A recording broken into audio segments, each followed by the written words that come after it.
Assalamu alaikum wa rahmatullahi ta'ala wa barakatuh. Alhamdulillah, we here. We're just gonna talk a little bit, right? Give them a few. I will share our story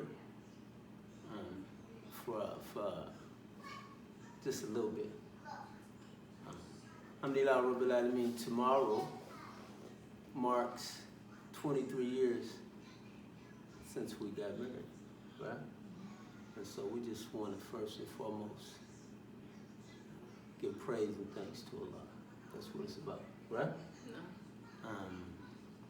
So this is a continuation of the recognizing the favors, right? Because that's really the bottom line, recognizing the favors that Allah Ta'ala has bestowed upon us, right? And so we want to share a little bit of our what Allah Ta'ala has favored us with. You know, and his mercy to us and our family, right? And, you know, that's it, inshallah, you know, because it's important in this day and time to tell our own narrative, tell our own stories before others attempt to. And that's it, you know, so this is, you know, for the pleasure of Allah, for our family, for our people, right? And that's what it is. So, that was 23 years ago, huh? Right? When you, was it like love at first sight? You tell us a little bit how we met, because I want you to below, and then I'm going to come in. So, how did we meet? I wouldn't say love at first sight. Oh, okay, Lord. Shock at first sight, because I was shocked coming out of class, going to El Camino, walking to my next class, and out in the way, in the middle of the grass of the campus, I see this brother, this man, pulling out his prayer rug, laying it on the grass, and saying Allahu Akbar, praying in the middle of the campus while people are just walking by. I've been Muslim since I was 12.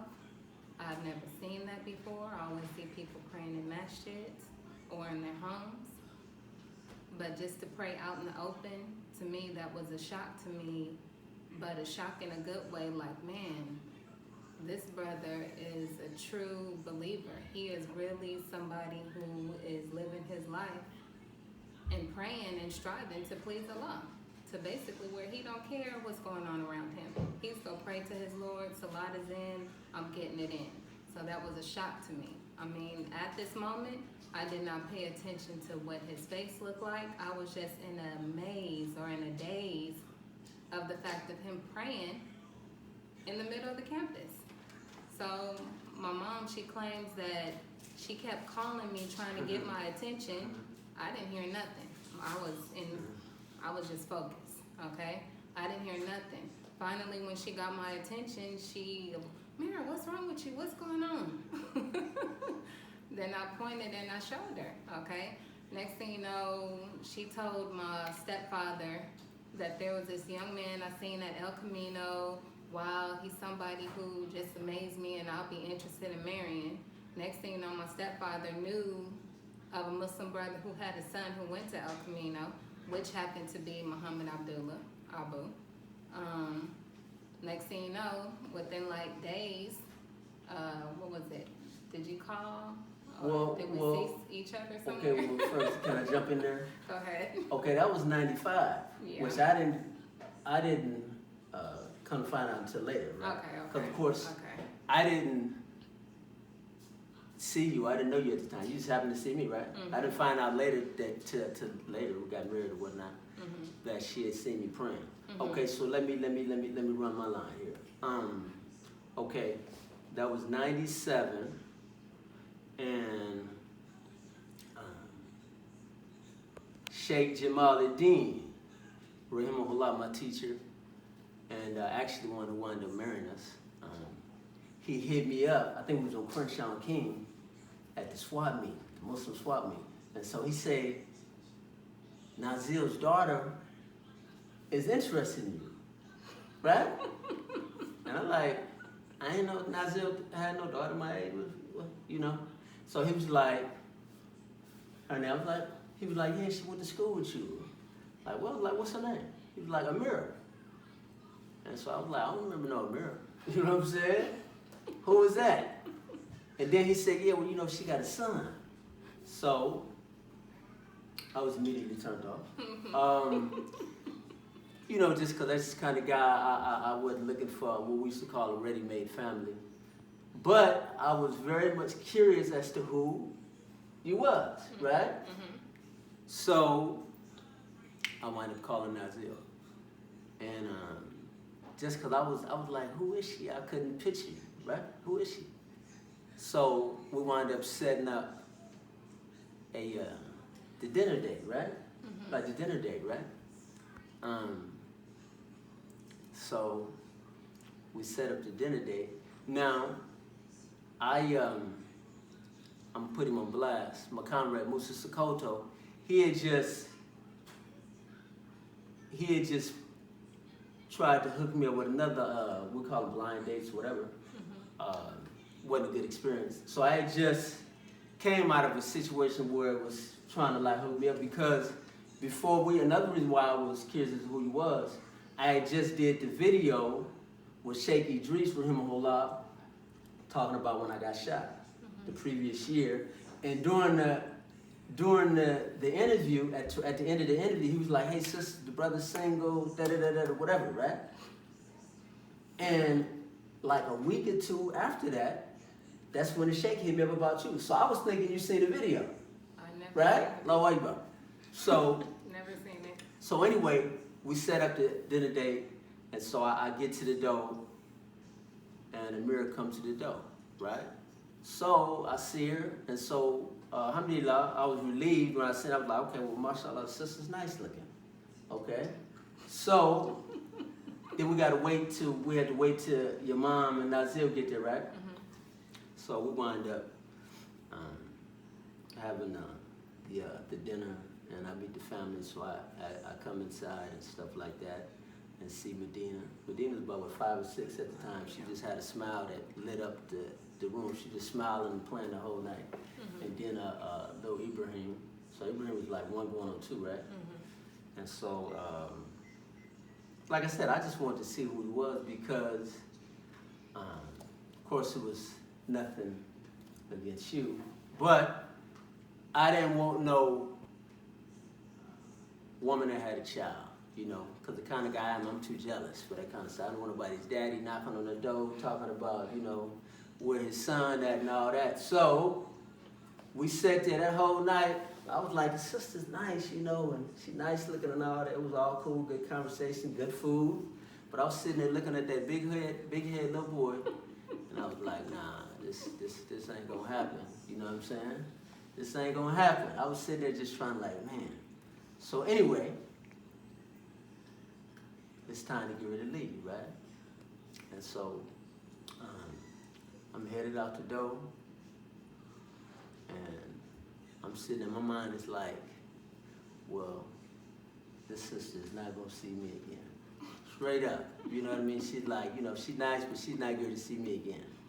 So before I leave the door, leave out, Jeddah, who's now my mother-in-law, she says, Amira, did you give him the list?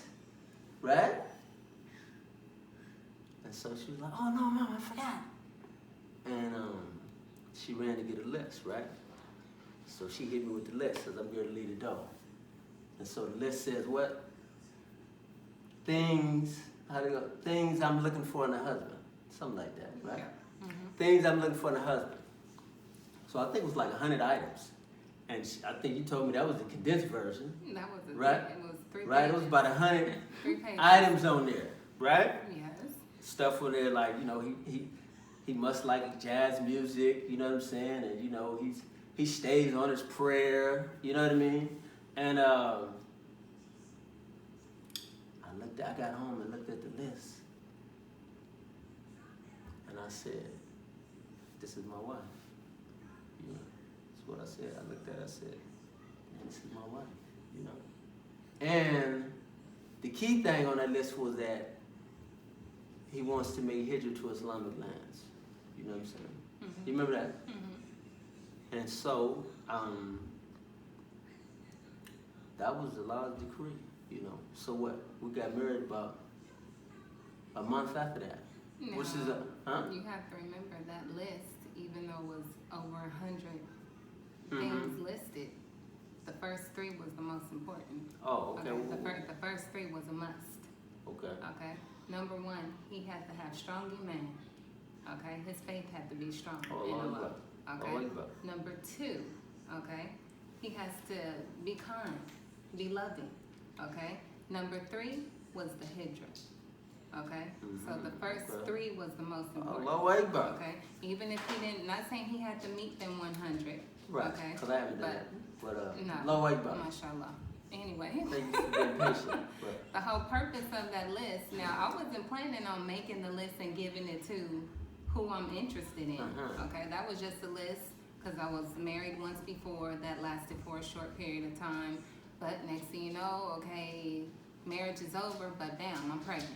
Okay, so from there, my mom, she kind of gave me the idea from my first experience. Okay, do you have an idea of what it is you're looking for in a man? Okay, so yeah, got on the computer real quick and started typing, thinking of all type of stuff that I would like to have in a man. But then first 3 had to be. Okay, and my mom suggested give you the list. I didn't plan on that, but mashallah. Alhamdulillah, Rabbil Alameen. Yeah. Allah planned on it. Allah planned that. Yeah. Right? Yeah.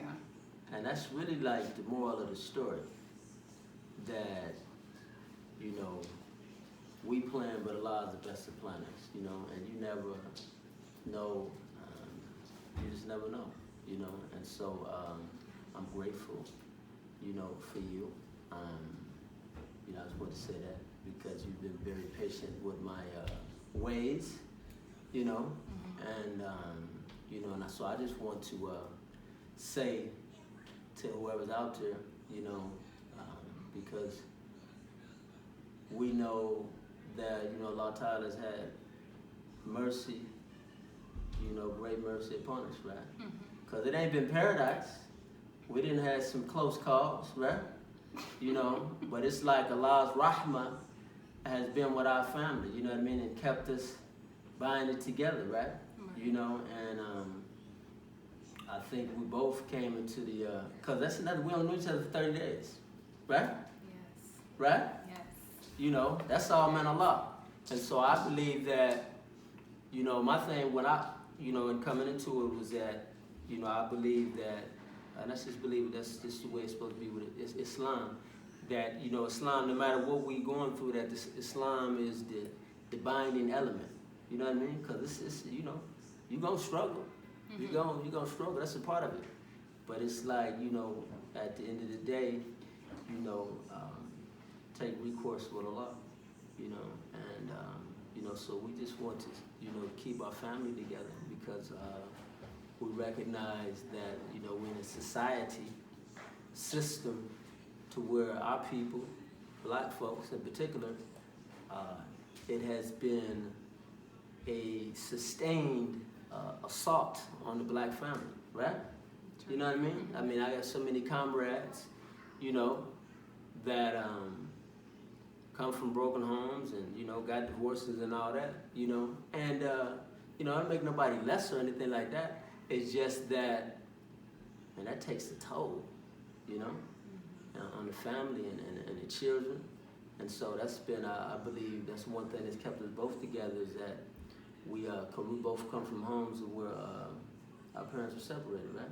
You know, and, you know, with respect and honor to our parents, of course.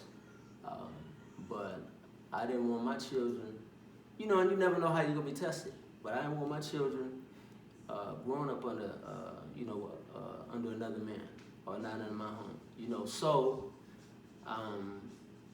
you know, you just keep those type of things in mind, you know, but at the same time, again, there's, you know, we just been under attack. So that's just something that we, you know, have to continue to work towards protecting in our community, you know, the marriage, the union, you know what I'm saying? You know, and, you know, again, you never know how Allah gonna test you. You gotta deal with whatever comes, you know. But the community building, starts right here, right? Mm-hmm. You know, and so I'm just thankful to Allah, you know, for everything, and I'm just grateful, you know what I'm saying? And you know, the struggle continues. I'd say too, something that I learned many years in our marriage is that I wouldn't say to people who aren't married or still looking for marriage, ooh, yeah, as soon as you find that person, go for it. Or if you see a person do a certain act of worship, go for it. It may take people longer than a month to finally figure out that person is for you. But what I did learn many years ago, which I renewed my intentions, was alhamdulillah, yes, I did marry him for the fact of his outer acts of worship pertaining to being a servant of Allah. Is that we must definitely, before we marry anyone, marry for the pleasure of Allah, okay? If you go get into a relationship, into a situation, make sure your heart is intended on and grounded on doing it for the pleasure of Allah, not just because, oh, this person liked me, or I like that person, or this person got this or got that, and I could deal with it, because we have seen a lot of relationships too end. I mean, relationships that we felt shouldn't have never ended, but they did. Everything is by Allah's decree. What is for you, Allah go make it be. Allah put you through it. Allah put you through it for a reason. Don't act like it's the end of the world. Allah know that you're strong enough to deal with it. So, hey, put your trust in Allah, rely on Allah, and keep going. Do what it is that you got to do to please Allah. Ameen. And so, lastly, you know, we just got to keep moving, you know. And so, to the sisters, be patient with the brothers. To the brothers, we got to stand up, you know, and get this in order. You know, somebody told me, I don't know who it was, can't remember, but that dua, we say, oh Allah, give us the good of this world and the good of the hereafter, right? Mm-hmm. Protect us from the fire. And so I remember a brother saying that the good of this world is a good one. And I believe that. Allahu Akbar. Walhamdulillah. Assalamu alaikum wa rahmatullahi wa barakatuh.